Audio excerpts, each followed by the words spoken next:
আমরা এই পৃথিবীতে আসার পর, আগে তো হয় নাই, যখন আমি এই পৃথিবীতে আসছি তখনই তো এই সম্পর্কগুলা হয়েছে, তাই না?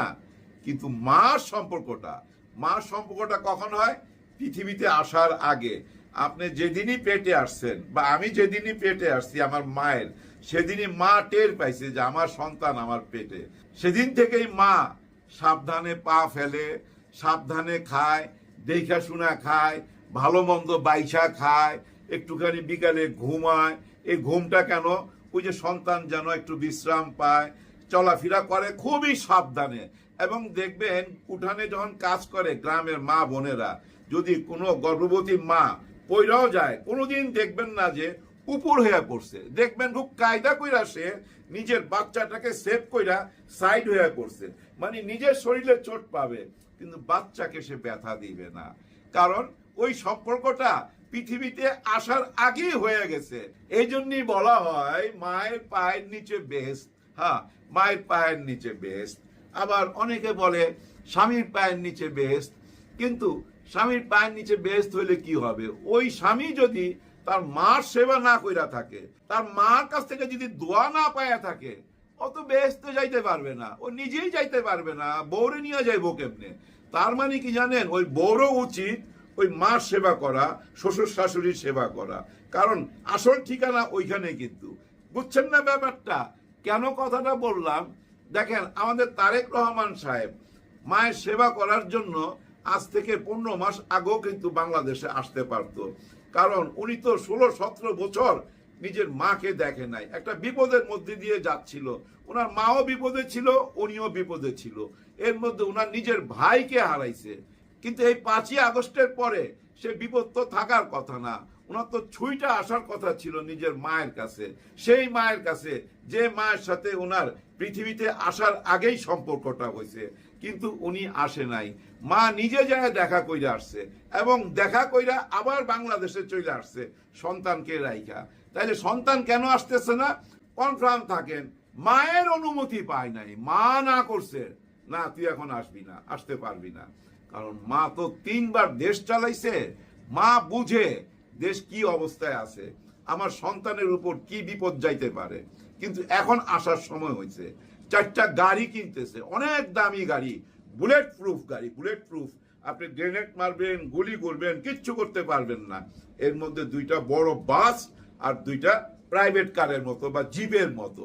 এই 2টার মধ্যে একটা তারেক রহমান সাহেবের, আরেকটা বেগম খালেদা জিয়ার। আর ওই বাসগুলা যত নেতা আছে ওই নেতারা যাবে। আমার মনে হয় নির্বাচনী প্রচারণার জন্য ওনারা সারা দেশ চৈষা বেড়াবে, এরকম একটা প্রোগ্রাম মাথায় নিছে, যেটা অনেক আগেই নেওয়া উচিত ছিল। যাই হোক, যে যখন ঘুম থেকে উঠে তার জন্য তখনই সকাল। এখন আমরা অপেক্ষায় থাকলাম ওই গাড়িগুলা কবে বাংলাদেশে ঢুকে। ওই গাড়িগুলা ঢুকলেই আপনারা বুঝতে পারবেন তারেক রহমান সাহেব 2-1 সপ্তাহের মধ্যেই চলে আসবে, আসা উচিত। উনি না আইসা অনেক ক্ষতি হয়েছে, দলের অনেক ক্ষতি হয়ে গেছে। এই ক্ষতিটা কেমন জানেন? দেখেন, এই যে গত একটা বছর, এই 15 মাসের মধ্যে একটা বছর ওনারা শুধু বসতেছিল, সংস্কার করবে, বিচার করবে, নির্বাচন কিভাবে হবে, কি পদ্ধতিতে হবে, জুলাই সনদপত্রটা কিভাবে আসবে, কিভাবে ঘোষণা দিবে, এই আলাপই চলতেছিল। কোনো সুরাহা পাচ্ছিলাম না। কেন পাচ্ছিলাম না? আপনারা একটুখানি চিন্তা করলেই বুঝতে পারবেন। ওইখানে যে বসতেছিল, কারা বসতেছিল? ওইখানে কিন্তু ডক্টর ইউনূস সাহেব বসে নাই। আর এদিকে থেকে দেখেন, আমাদের ডাক্তার শফিকুর রহমান সাহেবও যায় নাই জামাত ইসলাম থেকে। আবার দেখেন, সবচেয়ে বড় দলের তারেক রহমান সাহেবও যায় নাই, ওনাদের প্রতিনিধি গেছে। আর ওই প্রতিনিধিদের সঙ্গে ডক্টর ইউনূস সাহেবের প্রতিনিধিরা বসছে, ইউনূস সাহেব বসে নাই। যদি ডক্টর শফিকুর রহমান, তারেক রহমান সাহেব এবং ডক্টর ইউনূস সাহেব এবং বেছে বেছে বড় দলের নেতাদের নিয়ে ভাই 6-7টা সিটিং দিলে যে কাজটা হয়ে যেত, সে কাজটা 1 বছরও হয় নাই। কারণ মেন লোকগুলা তো বসে নাই। এই যে দেখেন না, জুলাই সনদপত্র পাঠ করলো যেদিন, এই গত পরশুদিন, এই অনুষ্ঠানটা ফ্লপ হইলো কেন? পুরা সুপার ফ্লপ তো। কারণ কি জানেন? ওখানে ডক্টর ইউনূস সাহেব ভাষণ দিতেছে, আর পিছনে কারা?